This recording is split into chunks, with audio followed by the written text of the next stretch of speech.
Pep, you said that if City drop points in this game, the title race is over. Is it? Who said? You said that yesterday? No, it's not over. But we didn't lose. No, it's not over. We continue. We have an incredible team spirit, and we fought after incredible amount of effort in Madrid with the result and how we play. First, have more control for the shape, for the quality players, and we put the energy in the second half with the incredible talent players. And yeah, the last two games, Nottingham Forest, we play much better. So not just the stats, the feeling. So we are an incredible team. So we play so good. The plays guys and go, and until the end we continue. So it will happen that season. So we didn't score enough goals when we had the quality to score, and with lack of score goals, they punish us. Because the team, can score one goal, even two, but always we had that team, the ability to score a lot. I don't know how many times we scored 5 goals in 10 years. We have incredible stats in that. And this season we had the chance. I remember perfect Sunderland and Chelsea at home, Brighton at home, and today Nottingham Forest.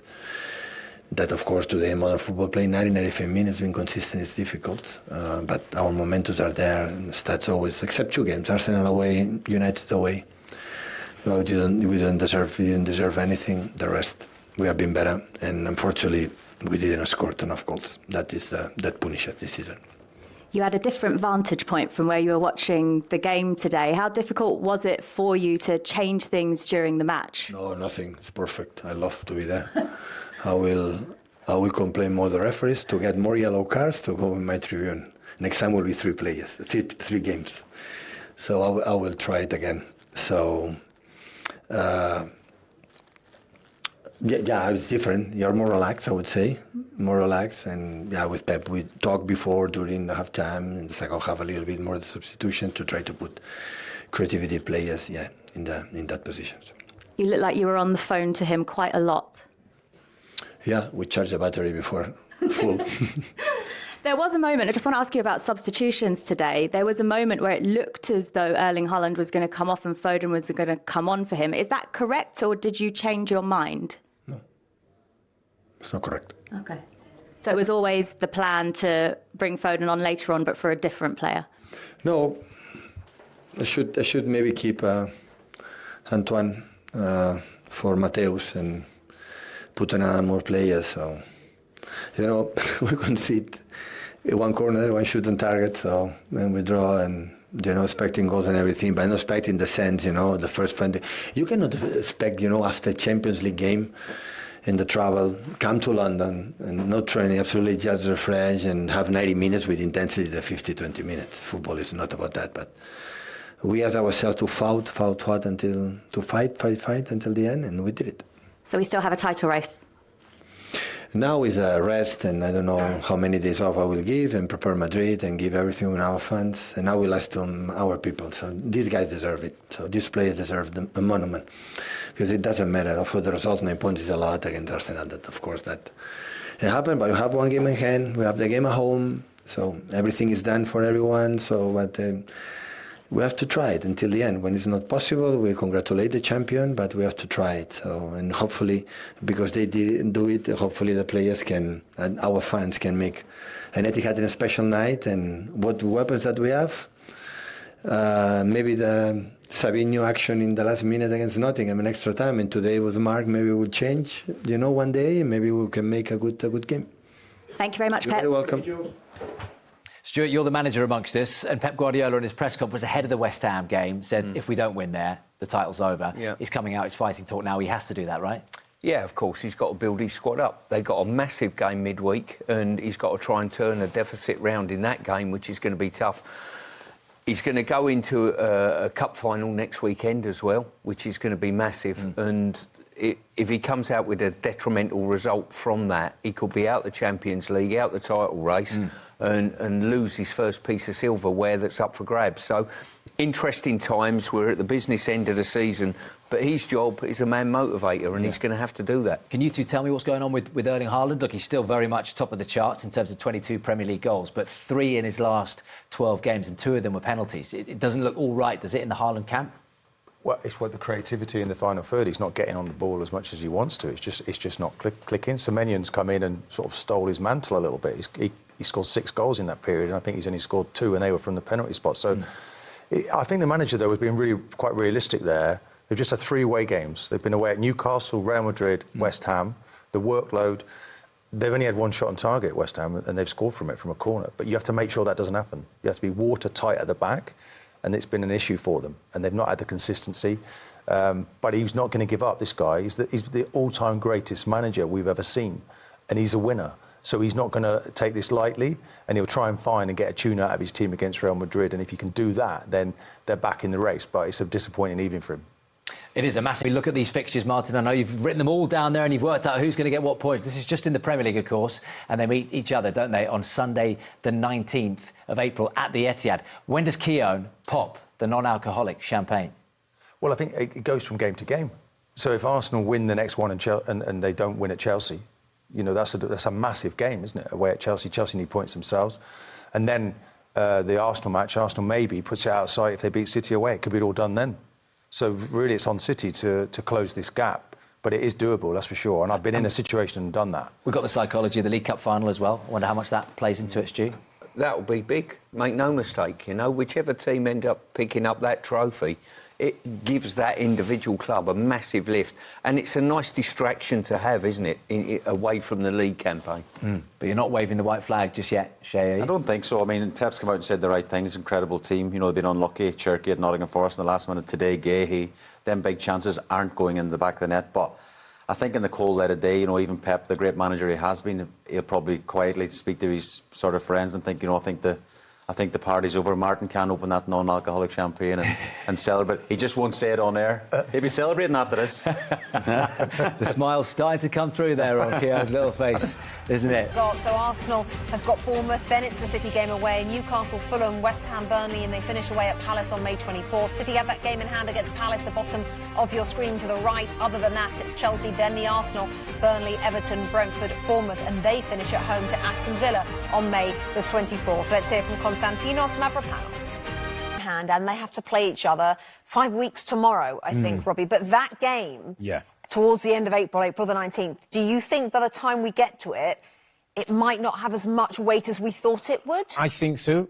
And based off today, Rebecca, when that's gone about as well as Arsenal could have wished to have won their game in the manner that they won it, and then to see City drop points at West Ham. Pep himself said, we have to win this game against West Ham to have any chance of the title. They now know they're up against it. And Arsenal are doing to City what City have done to other teams at this time of year. Next weekend, it's the League Cup final. Arsenal are also still in the Champions League, very much so. Maybe a more advantageous situation than Manchester City. They're also still in the FA Cup and the Premier League. Where are you on the quadruple for Arsenal? I don't like the quadruple for anybody. I mean, it's magical and mystical, but it's just so hard for these teams with all the fixture congestion and the fatigue on these players. Like, it's great. If you can do it, sure, it's incredibly historical. But by the way, winning the Premier League is historical. I think they probably, out of the four, they'd probably win 2, and they'd be delighted with that. Win the Premier League over the Champions League and a domestic? I'll take League Cup win next week and Premier League. Happy days. Definitely. Premier League's the number one? Absolutely. Okay.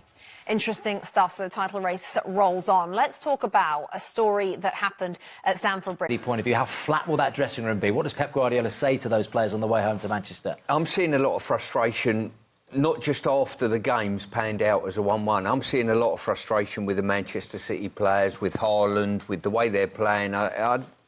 You know, they've dropped too many points. They've not been playing consistently well enough to put real pressure on Arsenal for me. And to be honest with you, I've been looking at it for a couple of months and think Arsenal have done very, very little to throw this title race away. And I think they'll win it comfortably, looking at the fixtures that Martin's looked at. Not going to the final day. You like the sound of that, don't you, Martin? Well, look, the thing is that you don't want to get carried away because there's a lot of other football that could influence. You know, they've got Champions League games coming up, both teams. They've got a major final against one another. You know, I was at the end of a 99 Arsenal team that went out of the FA Cup and it seemed to impact Manchester United to go on and do very well. So maybe the League Cup is a deciding factor. Maybe if Arsenal can win that, then you know, maybe it's a double blow for Man City to come back from. But with Pep's pedigree, having won 18 trophies, you never discount him and what he's capable of. But today, they'd be really disappointed with that performance. Just weren't creating enough in front of goal. It's not cutting-edge football that we grew so used to watching from Man City. He did tell us before the game, Pep, that it's a must-win game, and they didn't win it. Arsenal, it was difficult for them as well, and there's lots of fixtures to come. They can close that gap. They can beat Arsenal at home on their own territory. They can win their game in hand, but you know, still Arsenal will have a cushion. So, plenty of football left. This is Martin Keown happy, by the way. I know. You know, he's holding it in here. So we were hoping tell his face there. We were hoping he was just going to open up and say, you know, we've got one hand on the trophy. Too professional for that. It's a wrap. You know, because it feels that way actually from an ex-Manchester City point of view. It feels like this is not the Manchester City of old. This is not the team that can go on a whatever why 9 or is 10 that shit game when you unbeaten try? And I run. know it's difficult after watching that 90 minutes, but what is not in the ingredients in this recipe that has been there so often under Pep? Yeah, I don't know. It just seems to be a bit of a spark. And even midweek in the Champions League, Real Madrid, they got beat up out in Madrid. Tough game to come back from, but I don't know. The subs, I think Cherki come on, look better. Marmoush was a bit off. Foden's not been the same this season. There's so many different things that haven't really seemed to click. And again, it's not the City of old. I'm not sure if Pep's going to be there next season. There's lots of things that's going to happen, I think, in this summer. There are 6 or 7 players here, though, and you look and you think the backbone of the club is gone, isn't it? So when Gundogan goes, De Bruyne goes, the goalkeeper goes, Walker goes, there's a turnaround. So we shouldn't really be surprised. You know, OK, Haaland's in there, not using Foden very much. And you look at it, you think, well, have this group, they've really got the experience to get through these difficult periods, and at the moment it doesn't seem to be there. I also think as well, when you look at City and go back to the time that they won the Champions League a few years ago, what were they good at? They could play through the thirds, they could get turned, they could get to the byline, pull the ball back and hurt you in that respect. And defensively, they got it right. You know, Walker was dealing with any threats in Europe, that type of thing. They look as though they can concede goals, I think, this season. They look flimsy in that respect. And also, as well, they've not got the cutting edge that we've been used to over time with City. And I think that will cost them eventually. Yeah. There were a hatful of chances, Shay, in the second half from a Manchester City point of view. I mean, we'll see the one at the very end from Mark Gahey, but talk us through some of these that you'd normally see them be buried. Again to West Ham, we talk about the shape, the team shape, but they did get in an odd occasion. I'd say Cherki off the bench is a brilliant one-touch around the corner. Hermansen, of course, had a really strong game in the goalkeeper for West Ham, but they're not sitters, they're not clear-cut chances. You know, brilliant defending there from Mavropanos again. You know, talk about an ex-Arsenal player. Scored at the other end, brilliant blocks, and things just didn't drop for City. How many times have you seen this late goals from City? You know, things dropping in the right position. This time, Reinders off the crossbar. I think Hermansen got a touch onto the crossbar as well. But just all these chances that it never really felt that they were hanging on like they're going to score. It's only a matter of time before they did. Right, this one. Yeah, this is probably the biggest chance. He's just leaning back. We've seen it Pops Gahey here. He's just leaning back when it comes to him. Well, he's got to get his leg over. Anything on target, you think it's a goal there. Big chance. Yeah, Mark Gahey, of course, arrived at Manchester City in the January transfer window thinking that he might be lifting that Premier League trophy. We can hear from the City centre-back now. Well, Mark, how much of a sucker punch does that draw feel like? I mean, it is a draw, but given that Arsenal won today, what's the mood like in the dressing room? Yeah, it's tough. I think on the whole we thought we deserved to win the game, but life doesn't always turn out the way you want to, so it's important that we just get ourselves together and go again. In terms of the performance in the first half, it felt like a bit of a subdued performance by City. I mean, obviously you were dominating the ball. Was there a hangover from the way that you'd lost in midweek in the Champions League, and maybe even seeing Arsenal win just a couple of hours before you? I don't think so. I think we need to just be critical ourselves in certain areas of the pitch. You know, I think when you're on top, I think it's important that we make sure that we give ourselves the best opportunity to go and score goals, and then also vice versa, make sure that we don't concede goals as well. So, you know, that's the game at the moment. But I think it's vitally important that we analyse quickly and try and improve. Yeah, and you've just got a couple of days now between this game and the next one, a big second leg against Real Madrid. Do you as players still believe you can go through?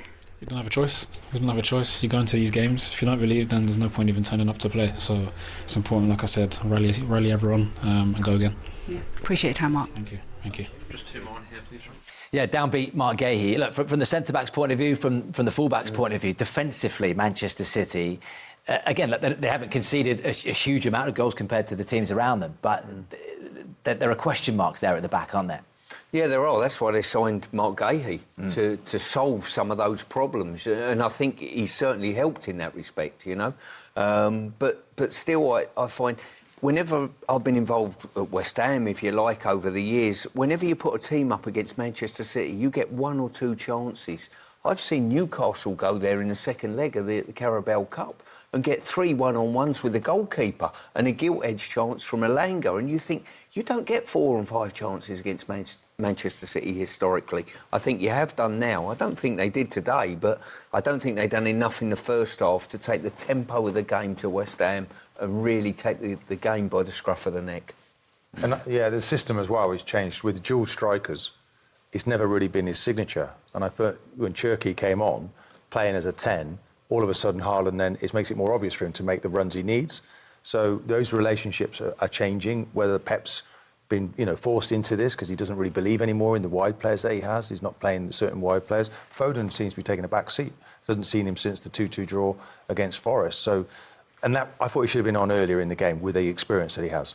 So to play now in the title race, Man City do still have a game in hand against Crystal Palace. They do in a month's time as well also play Arsenal at the Etihad as well. But just looking at their remaining fixtures, Jolien Lescott alongside me, is it hard to see City making up more ground, Jolien, and being perfect in that run-in? Yeah, there's 2 factors to that. Do I see City being perfect? No. But bigger than that, I don't see Arsenal losing any potential game other than City. They'll be aware of what's at stake and the achievements they can reach this season, especially in the league. And only looking at the City fixture away, that's the only one you can see them dropping points. And other than that, you expect them, and they'll expect themselves to go on and win every game. It's 10 points dropped from winning positions in 2026 as well. 5 draws they've ended up with from those games, including in the last 2 matches. Hello, Joe Cole is back down to join us. In the last 2 matches against sides down at the bottom, Forest and of course West Ham. We're just looking at the run-in for both these teams, Joe, and what this means for the title race. Do you think it is now over for Manchester City? It'll be a miracle. Not because of anything of Manchester United finishing too short. They're still a top side. Sorry, Arsenal, I can't see dropping that many points. You know, especially, I know it's a different competition, but with the draw in the Champions League, I think, you know, them games are not going to be as mentally draining. I think they've got a lovely route to the final. So I think it's in Arsenal's hands. It may change. They may go to the League Cup final, lose that, and it may rock them a little bit, but overall you would expect them to, there's enough games there to pick themselves back up and get it over the line. What do you think that the celebrations will be like in North London tonight after that? Especially given the way Arsenal won their game and scoring their first goal in that one in the 89th minute, because it looked for a long time they were heading for a draw as well. I think they'll be sensible. I think there's enough professionalism, we spoke about that before the game, in that dressing room and in that club, that they'll be aware that, yes, as much as it's a great opportunity for them, it's not over, and there's trophies and games to play for, especially in the week. They'll know there's got a tough game regarding Leverkusen, so yes, they'll be relatively celebrating tonight, but not over the top. They'll know that they've got training tomorrow, recover and prepare for another big game in the week. You don't think the party poppers will be out yet? No, maybe for the fans. No, they've come unstuck the last few years where I thought that they thought they was getting over the line early, and then they sort of started tripping over themselves. I don't think that will happen with this club. I think that the team at Arsenal is a little bit more mature. The manager's more mature. I think, like I said, if you would have given this to be in this situation in March, they'd have beat your hands off it. And I don't think they're not gonna blow it again. Unfortunately for Manchester City fans and the league as well, because I'd have liked to have been, from a neutral perspective, you'd have liked to have been a bit more. I thought it was going to go down to the wire. Yeah. But you just need a little bit. Manchester City need to win games like this away from home. And they had a massive chance to win it at the very end, Jolie, and we were standing just down by the corner flag watching that Mark Gahey chance. Did he have to score? Listen, I would never say a player has to score. He really has to hit the target. But in regards to the chance, you probably wanted anyone but a centre-half to get that opportunity. And again, yes, a slightly more composed player in them scenarios probably gets it on target and ends up with a victory. He makes the right decision. Yeah. What he's doing is trying to lift it because there's bodies there. The goalkeeper's coming across. He makes the right decision, but he just gets the execution wrong. He just leans back, right shoulder slightly back, and it looks bad. And that block before from Mavropanos as well. That man tonight, Joe, you said it's one of the best defensive performances you've seen all season? One of the best. This man to my left will tell you how good a performance that was. He was blocking everything. He put his head on absolutely everything. Was an absolute rock at the back. Listen, he was supported by two of the other centre-halves who were brilliant as well, but I think he was his goal, and he scored. Yeah, and he scored. That helps get you man of the match if you do score. But again, his willingness, even there, he's probably overcommitted that challenge, but the block tackle there, and there's so many elements to it that I think it helps him as well when he's playing in a free. Jolien, talk to me about confidence as a centre-half, because when I watched West Ham defend, and Mavropanos early on in the season, and they looked 6s and 7s. But they look comfortable. What's the confidence that comes with it? How do you get that? Yeah, tackles, timing, of winning duels. There's a number of factors like from the manager as well, Jolien, and how he's organising them. Yeah, definitely. When you feel more compact and you feel like that, as much as painful as that will be, that will give him confidence. Because the willingness to put your body on the line, and there's so many small elements. You won't give me confidence. I stayed away from all that nonsense. To be fair, I did. Do we have to give huge credit for Nuno as well for deciding to go with that back three tonight and the way it was executed? Well, two things.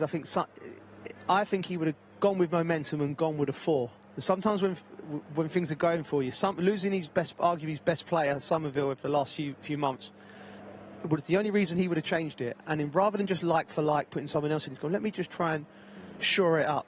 And it was absolutely brilliant. Haaland, we saw him with 2 chances, and the best striker in the world. You've kept into two chances, so yeah. Okay, we're going to get some reaction.